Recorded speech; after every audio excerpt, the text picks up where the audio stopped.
जय हिंद। मैं संजय सिंह आप सभी को आप सबके YouTube channel Sanjay online study स्वागत करता हूँ। ये यूथ पब्लिकेशन का प्रैक्टिस सेट नंबर 10 है दोस्तों।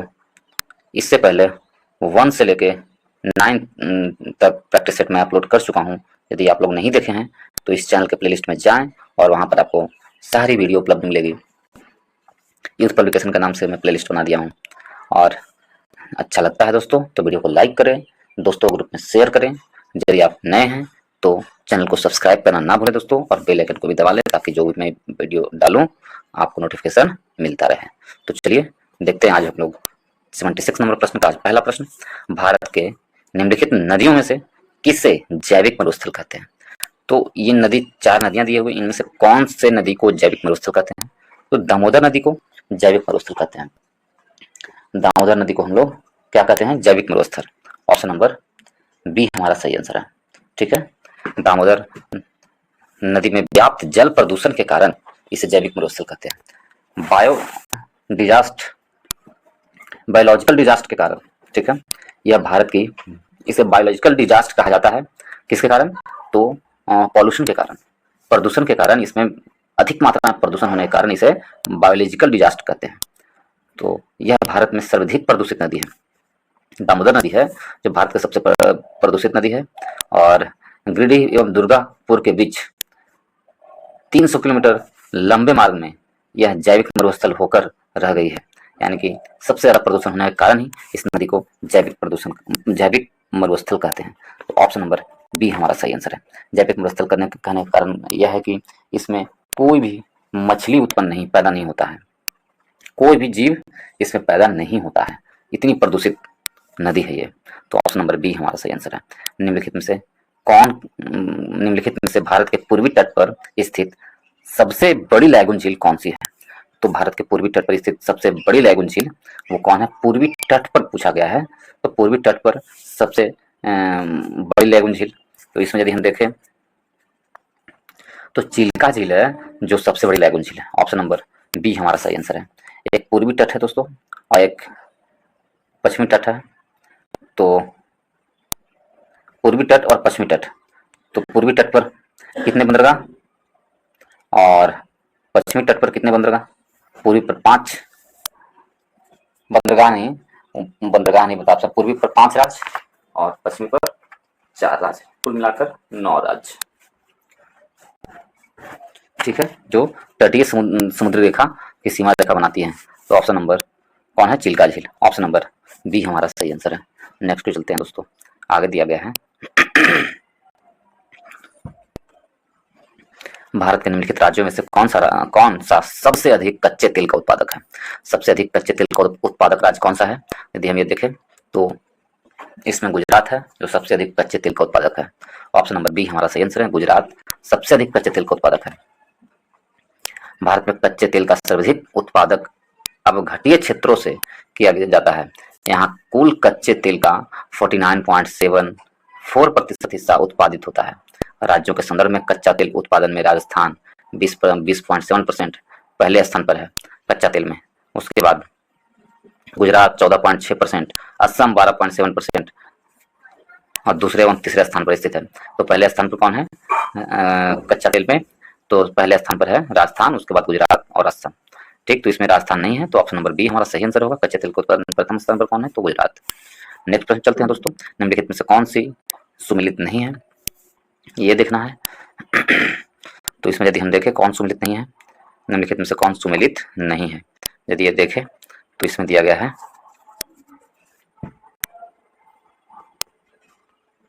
इसमें है कि लसुंद्रा, अकलोली, मणिकरण, सोहना। तो इसमें हम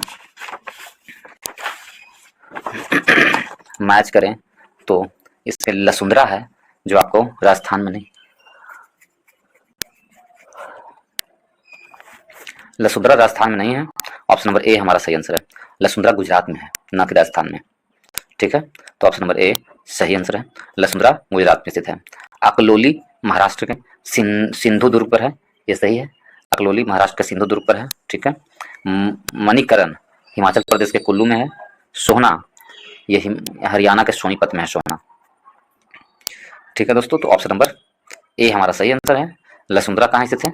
गुजरात में, ना कि राजस्थान में। ऑप्शन नंबर ए हमारा सही आंसर है। इसमें कहा गया है गोकुल पुरस्कार योजना संबंधित है। तो गोकुल पुरस्कार योजना जो है वो किससे संबंधित है? दुग्ध उत्पादन से संबंधित है। ऑप्शन नंबर बी हमारा सही आंसर है। गोकुल पुरस्कार योजना है जो दुग्ध उत्पादन से है। ठीक है, उत्तर प्रदेश सरकार द्वारा गोकुल पुरस्कार योजना को प्रारंभ किया गया है। ऑप्शन नंबर बी हमारा सही आंसर है। कौन सरकार शुरू किया है? तो उत्तर प्रदेश। 81 में चलते हैं। इनमें से किसने कैवेंडिश प्रयोगशाला में काम करते समय 1932 में न्यूट्रॉन की खोज की थी? तो न्यूट्रॉन की खोज किसने किया था? सीधा यह है पूछा गया। तो चैडविक ने न्यूट्रॉन की खोज चैडविक ने किया था। ऑप्शन नंबर ए हमारा सही आंसर है। जेम्स चैडविक ने न्यूट्रॉन की खोज की थी। नेक्स्ट पे चलते हैं दोस्तों। ऑक्सीजन का परमाणु भार 16 है और परमाणु संख्या 8 है, तो ऑक्सीजन गैस के 2 मोल की ग्राम में कितनी मात्रा होगी? ऑक्सीजन गैस के 2 मोल की ग्राम में कितनी मात्रा होगी? तो यदि इसको निकालेंगे तो क्या होगा? मोल बराबर ग्राम में भार बटा परमाणु भार। तो ग्राम में भार निकालना है और मोल कितना है? 2 मोल है। मोल बराबर फॉर्मूला लिख लीजिए, मोल बराबर ग्राम में भार बटा द्रव्यमान भार, परमाणु भार। देखिए ग्राम में भार निकालना है, 2 मोल दिया हुआ है और ये निकालना है हमको, और ये कितना है? 16 दिया हुआ, 16 प्लस 16, 16 प्लस 16 ऑक्सीजन का होता है O2, तो 32 हो जाएगा। 32 तो निकालिएगा तो क्या आ जाएगा? इतना बराबर 64 आ जाएगा, 64। तो आंसर क्या आ जाएगा? आंसर हो गया option number B. Option number B हमारा सही आंसर है। आगे क्या चलते हैं दोस्तों। इसमें है समस्थानिक के अस्तित्व का सुझाव 1913 में सबसे पहले रेडियो केमिस्ट ने दिया था। तो समस्थानिक के अस्तित्व का प्रस्ताव सबसे पहले रेडियो केमिस्ट ने, तो कौन से रेडियो केमिस्ट ने दिया था? उसका नाम क्या है? तो उनका नाम है फ्रेडरिक सॉन्डी। फ्रेडरिक सॉन्डी है। ऑप्शन नंबर ए हमारा सही आंसर है। फ्रेडरिक सॉन्डी, ऑप्शन नंबर ए सही आंसर है। ठीक है, नेक्स्ट चलते हैं दोस्तों। नेक्स्ट में दिया गया है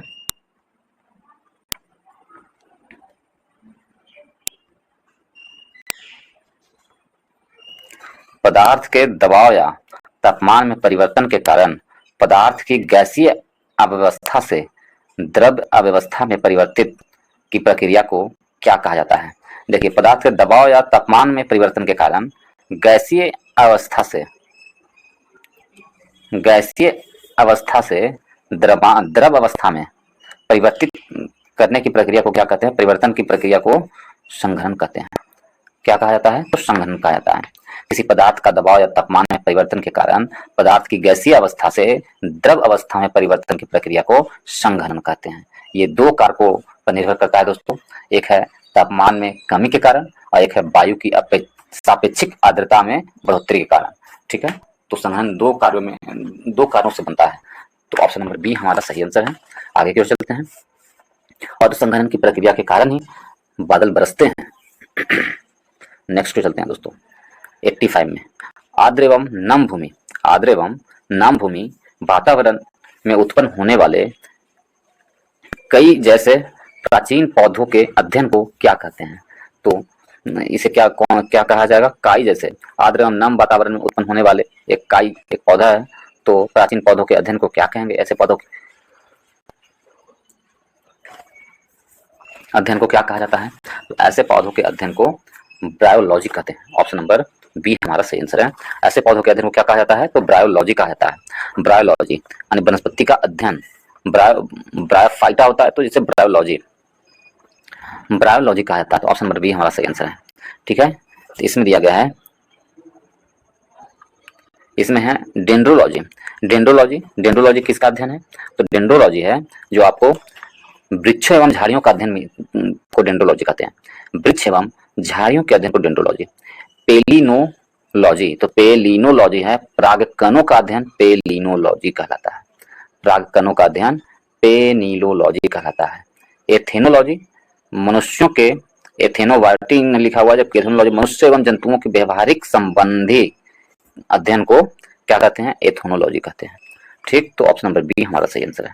नेक्स्ट चलते हैं दोस्तों, निम्नलिखित में से कौन अल्फा कण को निरूपित करता है? तो अल्फा कण को कौन निरूपित करता है? तो अल्फा कण एक प्रकार का रेडियो क्षय है, जिसमें परमाणु के नाभिक के विघटन से अल्फा कण का उत्सर्जन होता है। ठीक है, और एक नया परमाणु बनता है। अल्फा कण हीलियम-4 परमाणु के नाभिक जैसा होता है, जिसमें 2 प्रोटॉन और 2 न्यूट्रॉन होते हैं। इस प्रकार 4 इकाइयों का द्रव्यमान और 2 एक सकारात्मक आवेश होते हैं। तो इसमें क्या आंसर होगा अल्फा कण का? ऑप्शन नंबर बी हमारा सही आंसर होगा। नेक्स्ट चलते हैं 87 में, इसमें दिया गया है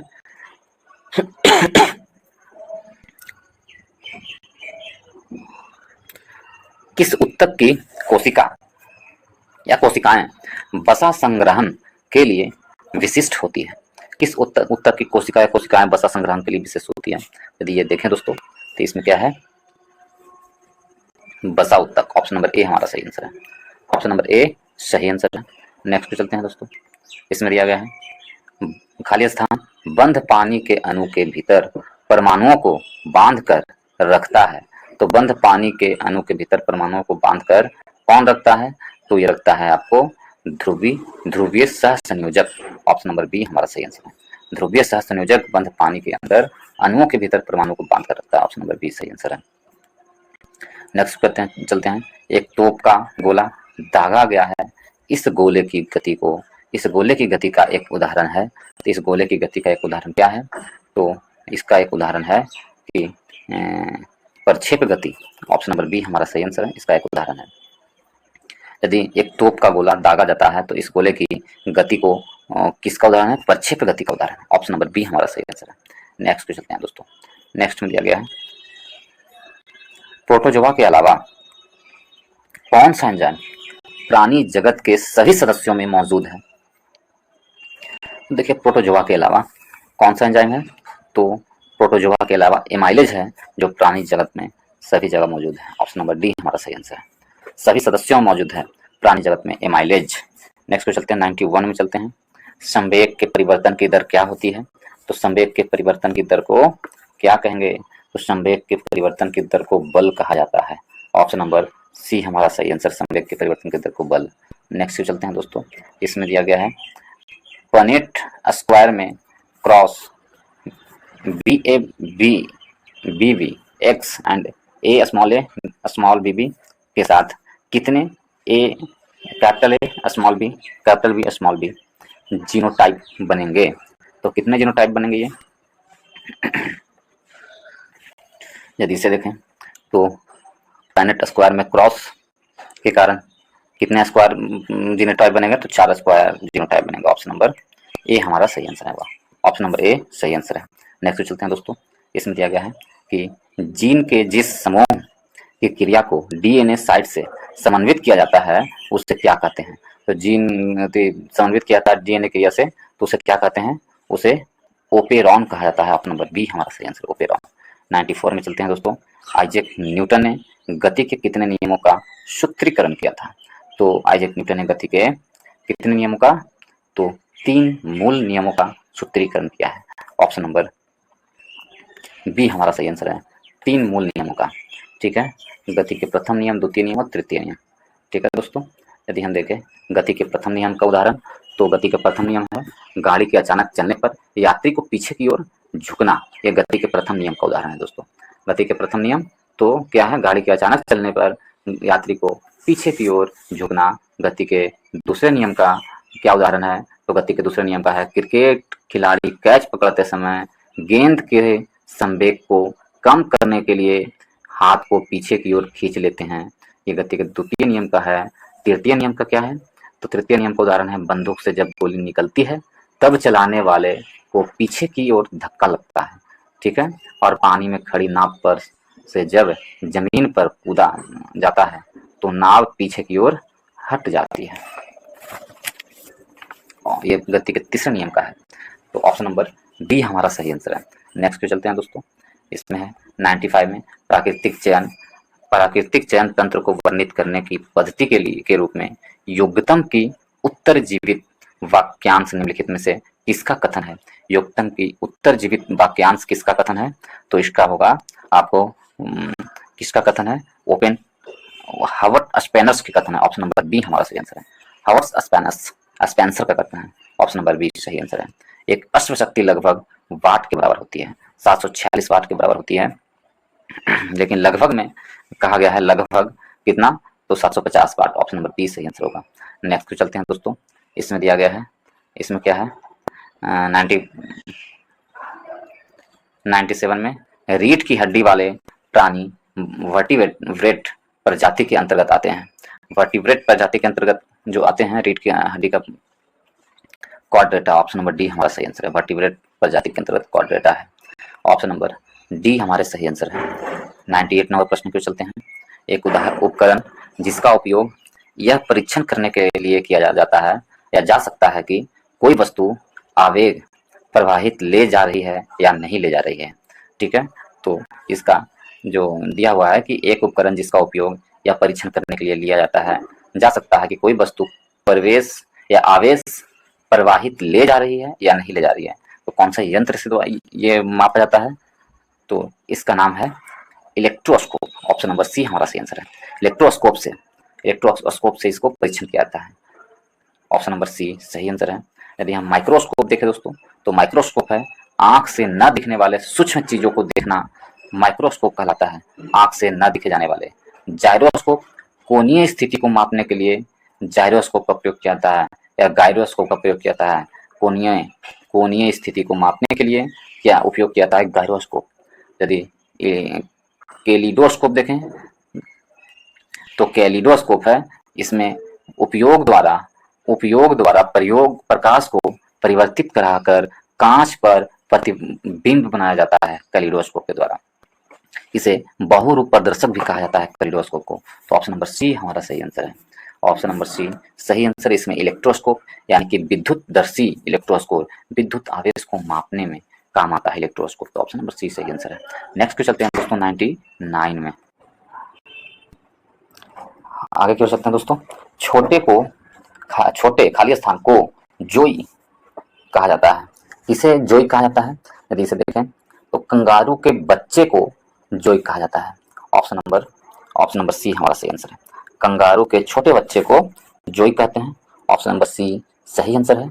यह ऑस्ट्रेलिया में पाया जाता है। मादा कंगारू के पेट पर उसके त्वचा के द्वारा एक थैलानुमा भाग होता है जिसमें यह नवजात बच्चा को रखा जाता है। छोटे बच्चों को क्या कहते हैं? जोई कहते हैं। नेक्स्ट को चलते हैं। किसी भौतिक मात्रा का सीमेंस में मापा जाता है। किस भौतिक मात्रा का सीमेंस में मापा जाता है? देखिए, विद्युत चालकता की जो मापन होती है वो सीमेंस में मापी जाती है। ऑप्शन नंबर बी हमारा सही आंसर है। 101 क्यों चलें? निम्नलिखित में से कौन सा विद्यमान आर्यों के तिब्बत होम थ्योरी से संबंधित है? तो तिब्बत होम थ्योरी से कौन सा विद्वान इससे संबंधित है? कि आर्य हैं जो तिब्बत से आए हैं। ये किसने कहा था? ये हमसे प्रश्न पूछा गया है। तो दयानंद सरस्वती जी ने ये बताए थे कि आर्य जो हैं कहाँ से आए हैं? तिब्बत क्षेत्र से आए हैं। तो दयानंद सरस्वती हैं, ठीक है। इन्होंने कहा था, दयानंद सरस्वती ने, कि आर्यों का उद्गम है, जो आर्यों का उद्गम मतलब आर्यों का जो मूल निवासी हैं आर्य कहाँ के हैं? तिब्बत क्षेत्र के हैं। आर्य तिब्बत से भारत में आए हैं आर्य लोग। ये किसने कहा था? तो ये दयानंद सरस्वती जी ने कहा था। और भी विद्वान है, जैसे कि मैक्स मुलर ने कहा था कि आर्यों का उद्गम स्थान मध्य एशिया था। मैक्स मुलर ने कहा था कि आर्य मध्य एशिया से आए हैं। और गाइल्स और मैकडोनाल्ड ने मैक्स मुलर का कहना था कि मध्य एशिया से आर्य आए हैं। और मैकडोनाल्ड ने क्या कहते हैं? तो मैकडोनाल्ड और गाइल्स ने कहा था कि आर्यों का उद्गम स्थान दक्षिण पूर्वी यूरोप में है। इसका उद्गम स्थान कहाँ है? दक्षिण पूर्वी यूरोप में। जबकि बाल गंगाधर तिलक ने कहा था कि आर्यों का उद्गम स्थान उत्तरी ध्रुव है। बाल गंगाधर तिलक का कथन था कि आर्य उत्तरी ध्रुव से भारत पर आए हैं। तो ऑप्शन नंबर सी हमारा सही आंसर है। नेक्स्ट चलते हैं दोस्तों। इसमें दिया गया है त्रिमूर्तियों में सृष्टिकर्ता देवता होते हैं। त्रिमूर्तियों में सृष्टिकर्ता देवता होने के बाद भी आजकल किस देवता की पूजा बहुत कम की जाती है? तो किस देवता की पूजा बहुत कम की जाती है? तो इसमें से ब्रह्मदेव का, इसमें यही दिया हुआ है त्रिमूर्ति ब्रह्मा, विष्णु और महेश इन तीनों में से जो ब्रह्मदेव हैं, जो सृष्टिकर्ता देवता माने जाते हैं, ठीक है, और फिर भी आजकल उनकी पूजा बहुत कम होती है। तो ऑप्शन नंबर बी, कौन से देवता? तो ब्रह्मदेव की पूजा बहुत कम होती है। ऑप्शन नंबर बी हमारा सही आंसर होगा दोस्तों। ऑप्शन नंबर बी सही होगा, ब्रह्मदेव। नेक्स्ट पे चलते हैं दोस्तों। नेक्स्ट में दिया गया है 103 की ओर। इसमें है कि जब हार निश्चित हो जाती थी तो खाली स्थान पुरुषों को शाका या शक नामक एक अनुष्ठान करना होता था, जो कि उनकी अंतिम लड़ाई थी, जिससे वे वापस नहीं आ सके। तो ये कौन से साम्राज्य में ऐसा व्यवस्था था या ऐसा प्रावधान किया जाता था? तो यह व्यवस्था राजपूत राजवंशों में ऐसा किया जाता था। ऑप्शन नंबर डी हमारा सही आंसर है। नेक्स्ट चलते हैं दोस्तों। प्राचीन भारत के निम्नलिखित में से किस ऋषि ने मीमांसा सूत्र लिखा था? तो किस ऋषि ने मीमांसा सूत्र लिखा है? तो मीमांसा सूत्र लिखा है किसने? जैमिनी ऋषि ने। जैमिनी ने मीमांसा सूत्र लिखा है और मीमांसा दर्शन का आधारभूत ग्रंथ है। मीमांसा दर्शन का आधारभूत ग्रंथ है और जैमिनी ने लिखा है। ऑप्शन नंबर डी हमारा सही आंसर है। नेक्स्ट चलते हैं दोस्तों। इसमें दिया गया है कुतुब मीनार का नाम सूफी संत के नाम पर रखा गया था। तो कुतुब मीनार का नाम सूफी संत, किस सूफी संत के नाम पर? तो शेख मोइनुद्दीन। कुतुब मीनार बख्तियार काकी के नाम पर, कुतुबुद्दीन बख्तियार काकी शेख मोइनुद्दीन चिश्ती के शिष्य थे। किसके नाम पर? तो कुतुबुद्दीन बख्तियार काकी के नाम पर कुतुब मीनार का नाम रखा गया है। ऑप्शन नंबर डी हमारा सही आंसर है। और ये किसके शिष्य थे? शेख मोइनुद्दीन चिश्ती के शिष्य थे। वे कुतुबुद्दीन ऐबक एवं इल्तुतमिश के समकालीन थे। कुतुबुद्दीन ऐबक एवं इल्तुतमिश दोनों के समकालीन थे और कुतुबुद्दीन ऐबक और इल्तुतमिश दोनों कुतुबुद्दीन बख्तियार काकी के शिष्य थे। कुतुबुद्दीन ऐबक ने कुतुबुद्दीन बख्तियार काकी की स्मृति में दिल्ली के मेहरौली नगर में कुतुब मीनार का निर्माण कार्य करवाया था, प्रारंभ करवाया था, जबकि पूरा करवाया था इल्तुतमिश ने। ऑप्शन नंबर सी सही आंसर है। 16 नंबर है विलियम हॉकिंस खाली स्थान ईस्ट इंडिया कंपनी के प्रतिनिधित्व के रूप में सम्राट जहांगीर से मिला था। तो विलियम हॉकिंस है जो क्या था? तो वह इंग्लिश था, अंग्रेजी ईस्ट इंडिया कंपनी के प्रतिनिधित्व के रूप में जहांगीर से मिला था। ऑप्शन नंबर डी हमारा सही आंसर है। ठीक है, ऑप्शन नंबर डी सही आंसर है। नेक्स्ट चलते हैं दोस्तों।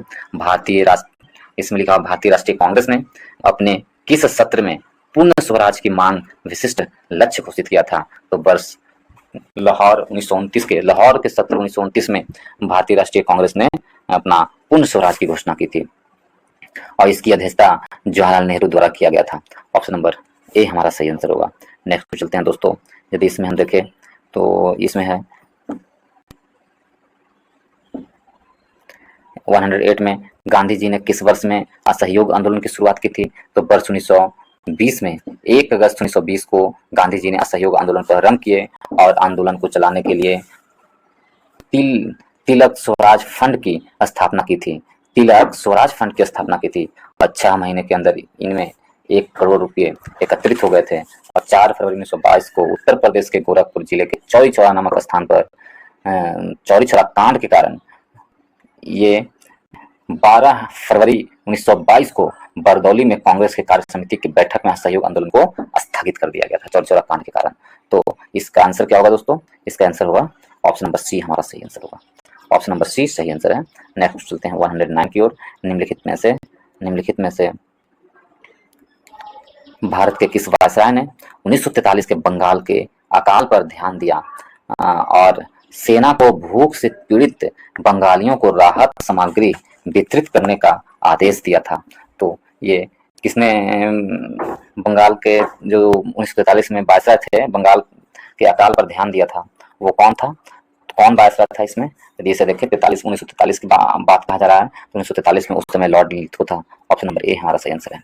लॉर्ड लिथो ने 36 से 44 तक इनका कार्यकाल था। इन्होंने सेना के भूख से पीड़ित बंगालियों को राहत सामग्री वितरित करने का आदेश दिए थे। ऑप्शन नंबर ए हमारा सही आंसर है। नेक्स्ट चलते हैं दोस्तों। गुजरात की सीमा किस पड़ोसी देश के साथ लगती है? यदि हम ये देखें गुजरात की सीमा है जो इनमें से किस पड़ोसी देश के साथ लगती है? तो इनमें से पाकिस्तान के साथ गुजरात की सीमा लगती है। ऑप्शन नंबर डी हमारा सही आंसर है। पाकिस्तान के साथ पाकिस्तान देश के साथ लगती है। भारत की विशाल सीमा की सुरक्षा करने की पहली जिम्मेदारी बीएसएफ यानी सीमा सुरक्षा बल की है और पाकिस्तान के साथ सीमा साझा करने वाले भारतीय राज्य जम्मू कश्मीर, लद्दाख, राजस्थान, गुजरात, पंजाब, राजस्थान, गुजरात और पंजाब है। पाकिस्तान के साथ राजस्थान की सीमा रेखा लंबाई 1170 किलोमीटर है।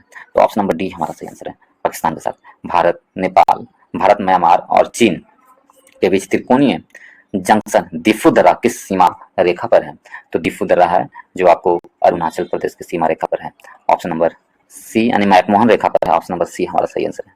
ऑप्शन नंबर सी सही आंसर है। ये मैकमोहन रेखा पर स्थित है और ये जो दिफू दर्रा है जो अरुणाचल प्रदेश में स्थित है दोस्तों। कहाँ स्थित है? अरुणाचल प्रदेश में स्थित है। ऑप्शन नंबर सी हमारा सही आंसर है। आगे क्यों चलते हैं 112 की ओर।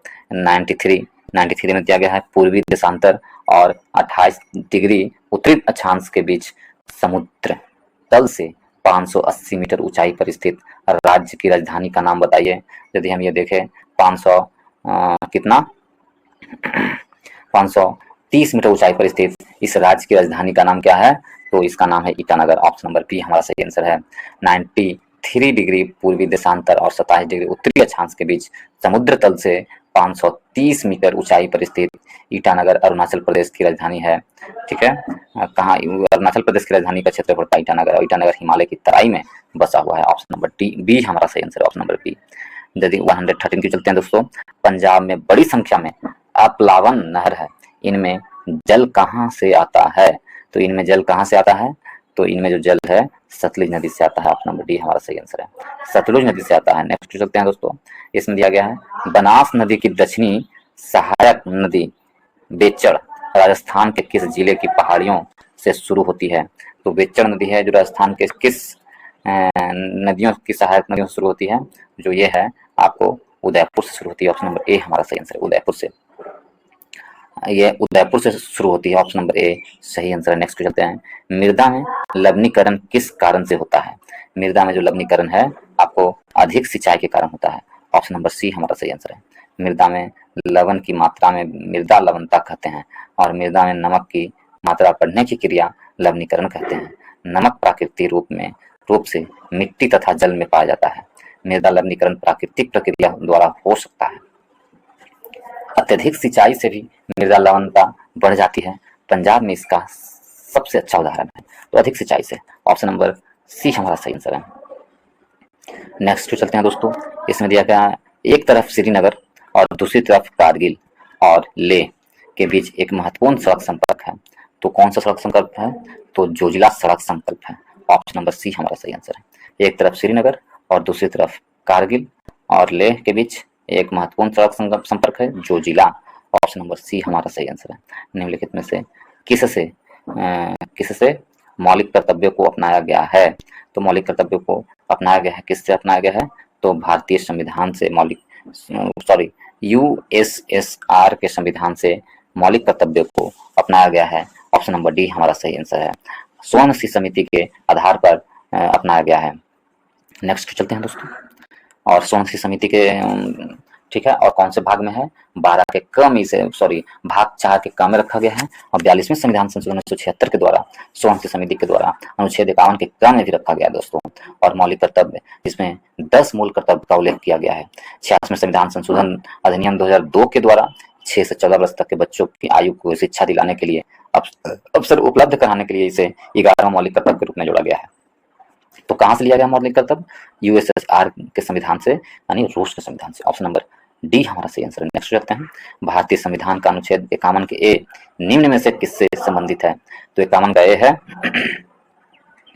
जो किससे संबंधित है? तो 51 का ए है मूल कर्तव्य से। अभी हमने जस्ट बताया दोस्तों, मौलिक कर्तव्य से संबंधित है। ऑप्शन नंबर ए हमारा सही आंसर है। 119 की ओर। परमादेश रीट का क्या अर्थ है? परमादेश का अर्थ होता है, इसका शाब्दिक अर्थ है हम आदेश देते हैं। ऑप्शन नंबर ए हमारा तो सही आंसर है। परमादेश का यह होता है कि हम आदेश देते हैं। यह रीट न्यायालय द्वारा सार्वजनिक पद पर बैठे प्राधिकारियों को जारी की जाती है। इसे किसी भी सार्वजनिक इकाई, निगम, अधीनस्थ न्यायालयों, प्राधिकरण या सरकार के खिलाफ समान उद्देश्य के लिए जारी किया जा सकता है। तो हम आदेश देते हैं। ऑप्शन नंबर ए हमारा सही आंसर होगा।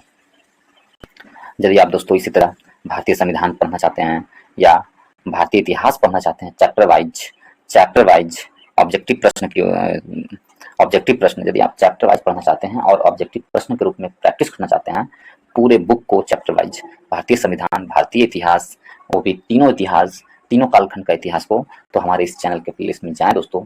वहां पर आपको भारतीय संविधान का अलग से प्लेलिस्ट मिलेगा और भारतीय इतिहास का भी अलग से प्लेलिस्ट मिलेगा। उसमें तीनों इतिहास का प्लेलिस्ट अलग अलग आपको मिल जाएगी दोस्तों। इसलिए जरूर से जरूर जाएं आप लोग और उसे देखें। और आप लोग का एग्जाम चल रहा है, मुझे विश्वास है यदि आप उसे देखेंगे, बिहार पुलिस का एग्जाम चल रहा है अभी, तो आप यदि देखेंगे तो मुझे विश्वास है कि बिहार पुलिस के एग्जाम में काफ़ी बेहतर आप परफॉर्मेंस करेंगे आपको, और अच्छा नंबर आपका कम से कम 5 से 10 नंबर बढ़ने की उम्मीद मैं रखता हूं। यदि आप अच्छे से इसे देख कर जाते हैं तो पूरी बुक को पढ़ डालिए, इस तरह से आपको जरूर इससे फ़ायदा होगा दोस्तों। मैं भी एग्जाम दे चुका हूँ बिहार पुलिस का, मैं इसी तरह तैयारी किया करता था, तो मैं सफल भी रहा हूँ। 2 बार 3 बार मैं दिया हूँ, तीनों बार मैं सफल रहा हूँ। कभी भी बिहार पुलिस के एग्जाम में ये नहीं हुआ है, लेकिन मैं सिलेक्शन नहीं ले पाया उसमें, अंतिम रूप से मैं चयन नहीं कर पाया हूँ। शौक भी नहीं था दोस्तों बिहार पुलिस में जाने का, लेकिन मैं अभी किसी और नौकरी में हूँ।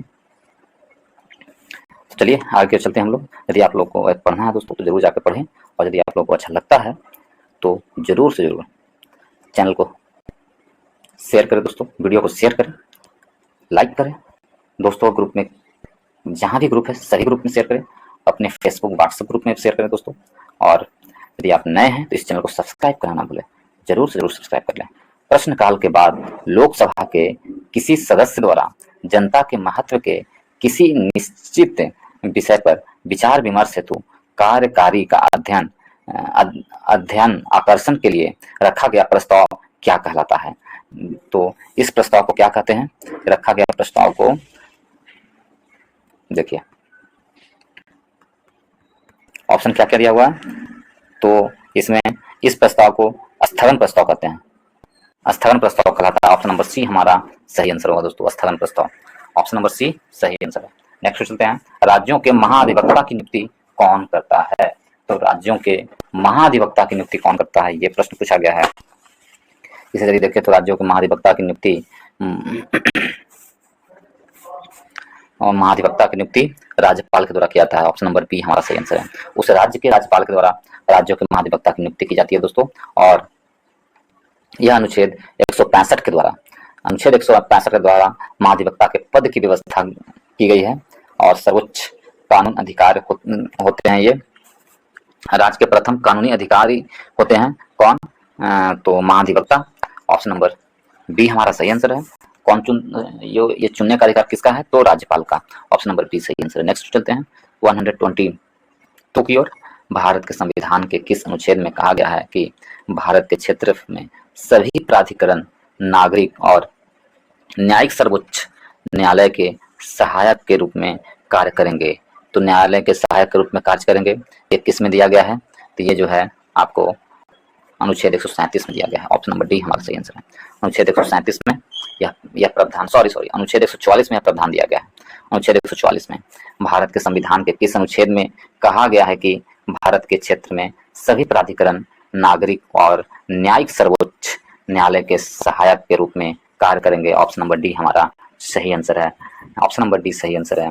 ठीक है दोस्तों, इसमें सभी प्राधिकरण नागरिक, तो ऑप्शन नंबर डी सही आंसर। यदि अनुच्छेद 121 को देखें दोस्तों, इसमें क्या है? संसद में चर्चा पर निर्वर्धन दिया गया है अनुच्छेद 121 में। अनुच्छेद 137 में क्या है? तो निर्णयों और आदेशों का उच्चतम न्यायालयों द्वारा पुनर्अवलोकन, जो संविधान का जो पुनर्अवलोकन किया जाता है वो अनुच्छेद 137 के द्वारा किया जाता है। मान लिया जाए निर्णय ले लिया गया, आदेश दे दिया गया उच्चतम न्यायालय द्वारा, तो उसे पुनर्अवलोकन किया जाता है अनुच्छेद 137 के तहत। अनुच्छेद 157 को देखें दोस्तों, अनुच्छेद 157 में राज्यपाल बनने की योग्यता भारत का नागरिक हो, राज्यपाल बनने की योग्यता होना चाहिए, वो वर्णन किया गया अनुच्छेद 157 में। और कितनी आयु होनी चाहिए राज्यपाल बनने की योग्यता में? न्यूनतम आयु कितनी होनी चाहिए? तो 35 प्लस होनी चाहिए न्यूनतम आयु। ऑप्शन नंबर डी हमारा सही आंसर है। नेक्स्ट चलते हैं दोस्तों 123 की ओर। तो इसमें दिया गया पिक्के थुंगन समिति किससे संबंधित है? तो पिक्के थुंगन समिति है जो आपको किससे संबंधित है? पिक्के थुंगन समिति किससे संबंधित है, ये प्रश्न पूछा गया है। तो पिक्के थुंगन समिति है जो किससे है? पिक्के थुंगन समिति पंचायती राज से है, ऑप्शन नंबर डी हमारा सही आंसर है। पंचायती राज से पिक्के थुंगन समिति है, ऑप्शन नंबर डी सही आंसर है। पिक्के थुंगन समिति पंचायती राज से संबंधित है। यह समिति वर्ष 1988 में पंचायती राज व्यवस्था को शक्तिशाली बनाने हेतु गठित की गई तथा इन्हें संवैधानिक दर्जा दिलाने की सिफारिश भी की गई। वर्ष 1989 में तत्कालीन प्रधानमंत्री श्री राजीव गांधी ने संशोधन विधेयक प्रस्तुत किया, परंतु राज्यसभा में बहुमत न होने के कारण यह विधेयक पारित नहीं हो सका। तो ऑप्शन नंबर डी हमारा सही आंसर है, पिक्के थुंगन समिति पंचायती राज से संबंधित है। नेक्स्ट चलते हैं दोस्तों, इसमें दिया गया 124 में संविधान 42वां संविधान संशोधन के द्वारा 42वां संविधान संशोधन अधिनियम 1976 के द्वारा प्रस्तावना में निम्नलिखित में से कौन सा शब्द डाला गया है। तो प्रस्तावना में कौन सा शब्द डाला गया है, तो प्रस्तावना में है जो समाजवादी शब्द डाला गया है, ऑप्शन नंबर सी हमारा सही आंसर है। प्रस्तावना में समाजवादी शब्द डाला गया है, ऑप्शन नंबर सी सही आंसर है। 42वां संविधान संशोधन अधिनियम 1976 के द्वारा संविधान में व्यापक परिवर्तन लाए गए, जिनसे संविधान की प्रस्तावना में समाजवादी 3 शब्द समाजवादी, पंथनिरपेक्ष और अखंडता शब्द जोड़ा गया है। समाजवादी, पंथनिरपेक्ष और अखंडता शब्द जोड़ा गया है, ठीक है। और सभी नीति निर्देशक सिद्धांत को मूल अधिकारों का सर्वोच्चता सुनिश्चित करेंगे, ये भी जोड़ा गया है। और इसके अंतर्गत भारतीय संविधान में 10 मौलिक कर्तव्यों को अनुच्छेद 51 के क और भाग क के अंतर्गत जोड़ा गया है। तो ये 42वां संविधान संशोधन 1976 के द्वारा ही है ये सब कार्य। प्रस्तावना में हमसे पूछा है तो समाजवादी, प्रस्तावना में 3 शब्द समाजवादी, पंथनिरपेक्ष और अखंडता, याद रखिएगा। ऑप्शन नंबर सी हमारा सही आंसर है। नेक्स्ट पे चलते हैं 125 में भारत के संविधान में किस संशोधन के अंतर्गत वस्तु एवं सेवा कर लगाया गया था। वस्तु एवं सेवा कर लगाया गया था किस संविधान संशोधन के द्वारा, संविधान संशोधन 101 की ओर 101 में संविधान संशोधन अधिनियम 1916 के द्वारा वस्तु एवं सेवा कर लगाया गया था। ऑप्शन नंबर बी हमारा सही आंसर है, बी हमारा सही आंसर है। नेक्स्ट पे चलते हैं दोस्तों, भारतीय संविधान के किस अनुच्छेद में जनसंख्या के किसी समूह में बोली जाने वाली भाषा को लेकर विशेष प्रावधान किया गया है। तो जनसंख्या के किसी समूह में बोली जाने वाली भाषा को लेकर विशेष प्रावधान किया गया है, कौन से अनुच्छेद के तहत ये प्रश्न पूछा है, तो अनुच्छेद 347 के तहत, ऑप्शन नंबर डी हमारा सही आंसर है। भाषा के बारे में उल्लेख कहाँ अनुच्छेद 343 में है, अनुच्छेद 343 में भाषा का उल्लेख है, राजभाषा के से संबंधित है, अनुच्छेद 343 से लेकर अनुच्छेद 351 तक। और कौन से भाग में है, तो यह भाग 17 में दिया गया है, भाग 17 में से संबंधित है, राजभाषा से संबंधित है भाग 17, ठीक है। अनुच्छेद 347 के तहत इसमें है कि किसी भी समूह किसी समूह में बोली जाने वाली भाषा को लेकर विशेष प्रावधान किए गए हैं अनुच्छेद 343 में। ऑप्शन नंबर डी हमारा सही आंसर है, ऑप्शन नंबर डी। नेक्स्ट पे चलते हैं, इनमें से कौन सा देश की वित्तीय स्वास्थ्य का सूचक है। तो वित्तीय स्वास्थ्य का सूचक कौन सा है, देश के वित्तीय स्वास्थ्य का सूचक कौन है, तो जीडीपी है, वित्तीय स्वास्थ्य का सूचक है, ऑप्शन नंबर ए हमारा सही आंसर है। नेक्स्ट पे चलते हैं दोस्तों 128 की ओर, दक्षिण बिहार में प्रचलित परंपरागत जल संरक्षण सिंचाई पद्धति कहलाती है। परंपरागत जल संरक्षण सिंचाई पद्धति क्या कहलाती है, आहार पाइन, ऑप्शन नंबर ए हमारा सही आंसर है, आहार पाइन कहलाती है, ठीक है। नेक्स्ट चलते हैं 129 की ओर, बिहार राज्य के कुल भौगोलिक क्षेत्र की तुलना में समस्त वन क्षेत्र का प्रतिशत क्या है, तो बिहार में समस्त वन क्षेत्र का प्रतिशत 7.84% है। कितना है, 7.84%, ऑप्शन नंबर ए हमारा सही आंसर है। नेक्स्ट चलते हैं दोस्तों, नेपाल की प्रथम बहुराष्ट्रीय पेट्रोलियम पाइपलाइन बिहार में कहां से प्रारंभ की गई। नेपाल की प्रथम बहुउद्देशीय पेट्रोल पाइपलाइन बिहार में कहां से प्रारंभ होता है, तो बिहार में कहां से प्रारंभ हो रहा है, प्रथम पेट्रोल पंप कहां से प्रारंभ हुआ, ये प्रश्न पूछा गया दोस्तों। यदि इसे देखें तो ये जो पेट्रोल पंप है बिहार के मोतिहारी से प्रारंभ हो रहा है, ऑप्शन नंबर ए हमारा सही आंसर है, बिहार के मोतिहारी से प्रारंभ हो रहा है, ऑप्शन नंबर ए सही आंसर है। और यह जो है मोतिहारी के अमलेखगंज बिहार के मोतिहारी से अमलेखगंज जो नेपाल में है, वहां पेट्रोल उत्पादन पाइपलाइन का उद्घाटन किया जाएगा। और दक्षिण एशिया की पहली क्रॉस बॉर्डर पेट्रोलियम उत्पादन की पाइपलाइन बिछाई गई है, ऑप्शन नंबर ए हमारा सही आंसर है, कहाँ, मोतिहारी में। नेक्स्ट चलते 131 में, गरीब कल्याण रोजगार अभियान बिहार के किस जिले से प्रधानमंत्री द्वारा 2020 में शुरू किया गया है, तो किस जिले से शुरू किया गया है ये, तो यह जो है खगड़िया जिला से शुरू किया गया है। गरीब कल्याण रोजगार अभियान बिहार के किस जिले से शुरू किया गया है? खगड़िया जिले से शुरू किया गया है। ऑप्शन नंबर डी हमारा सही आंसर है। ऑप्शन नंबर डी सही है। नेक्स्ट पे चलते हैं दोस्तों। इसमें दिया गया है बिहार राज्य में मोटर दुर्घटना दावा अधिकरण के पीठासीन प्राधिकारी होते हैं।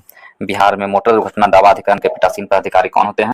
तो जिला न्यायाधीश और अपर जिला न्यायाधीश दोनों होते हैं। ऑप्शन नंबर सी हमारा सही आंसर है। दोनों के दोनों होते हैं। ऑप्शन नंबर सी सही आंसर है।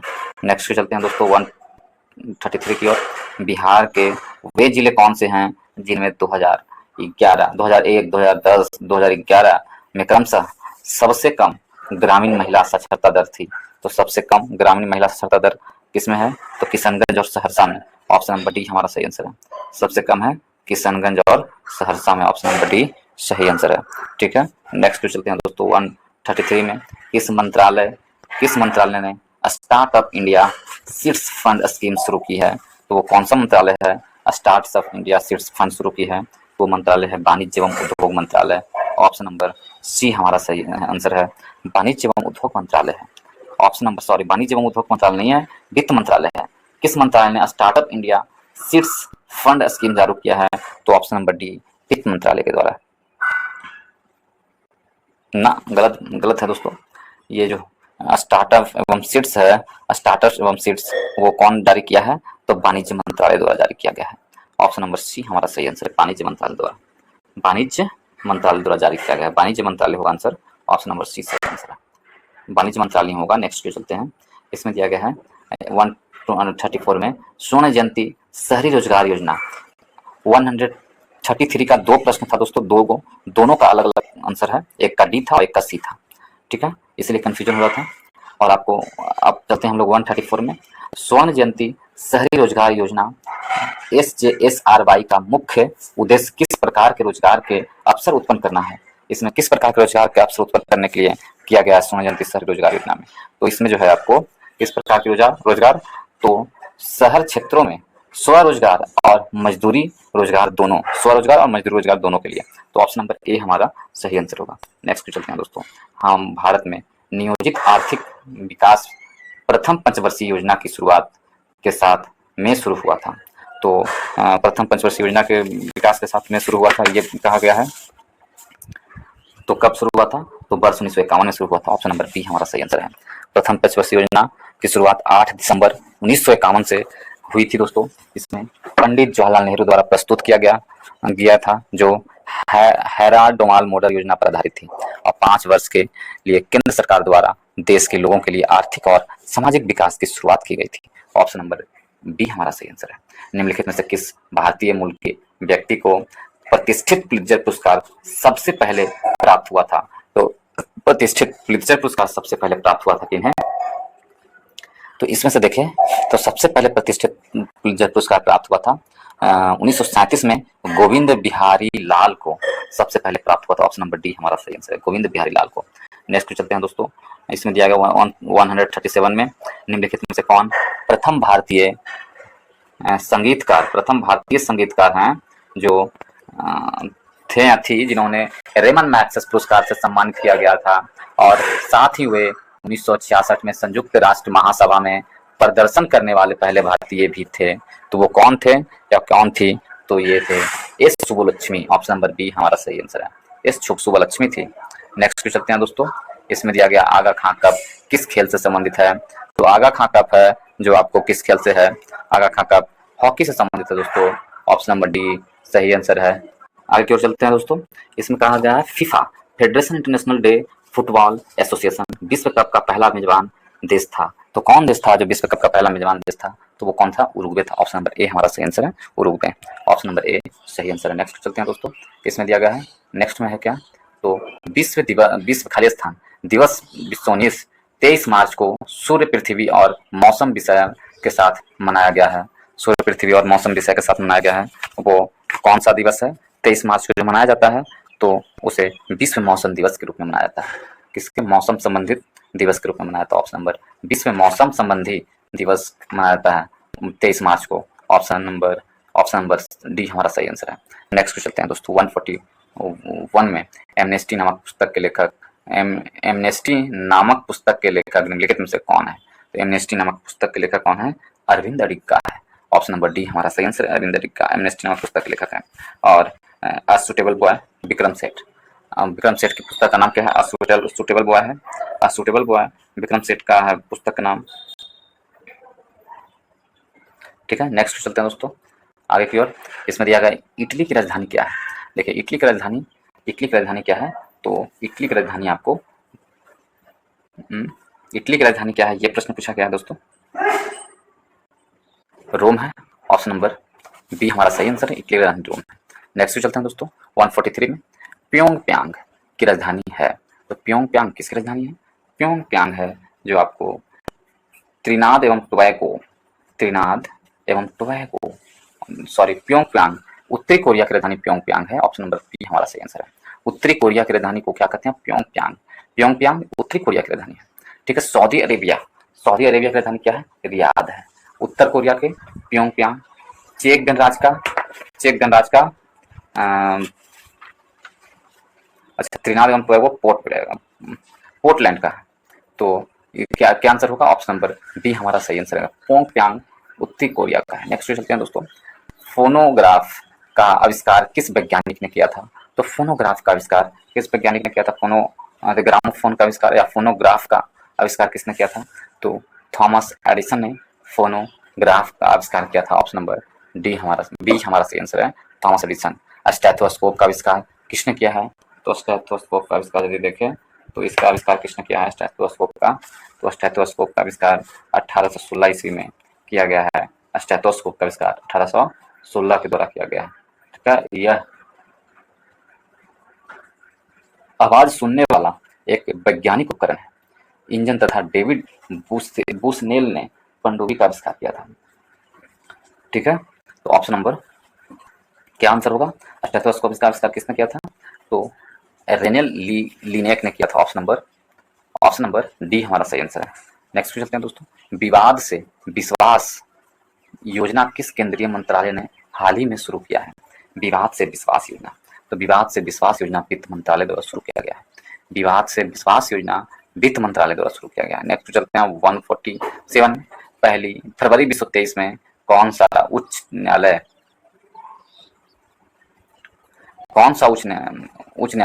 क्षेत्रीय भाषा में निर्णय प्रकाशित करने वाला देश का पहला उच्च न्यायालय बन गया है? देश का पहला उच्च न्यायालय बन गया है कौन? यदि इसे देखें तो आगे की ओर केरल उच्च न्यायालय बना है। ऑप्शन नंबर बी हमारा सही आंसर है, केरल उच्च न्यायालय। ठीक है, 21 फरवरी को अंतर्राष्ट्रीय मातृभाषा के रूप में मनाया जाता है। तो ये कौन है? केरल उच्च न्यायालय। नेक्स्ट क्वेश्चन चलते हैं, भारत ने किस देश के साथ कृषि क्षेत्र में सहयोग हेतु समझौता ज्ञापन पर हस्ताक्षर किया है? समझौता ज्ञापन पर हस्ताक्षर किया है मालदोवा पर किया। ऑप्शन नंबर ए सी हमारा सही आंसर।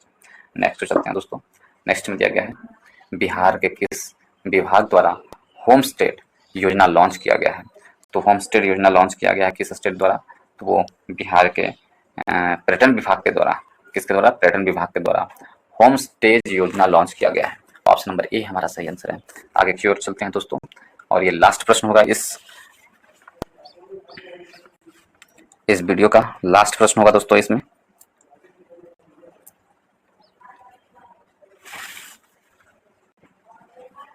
चलिए इसको हम लोग देखते हैं, आज का अंतिम प्रश्न। इसमें दिया गया है चर्चा में रहा मंदार हिल बिहार के किस जिले में स्थित है? तो चर्चा में रहा मंदार हिल है जो बिहार के कहाँ स्थित है? तो बिहार के भागलपुर जिले में स्थित है।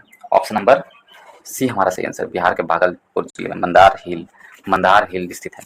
ऑप्शन नंबर सी हमारा सही आंसर है। इसके साथ ही इस वीडियो को समाप्त करते हैं दोस्तों।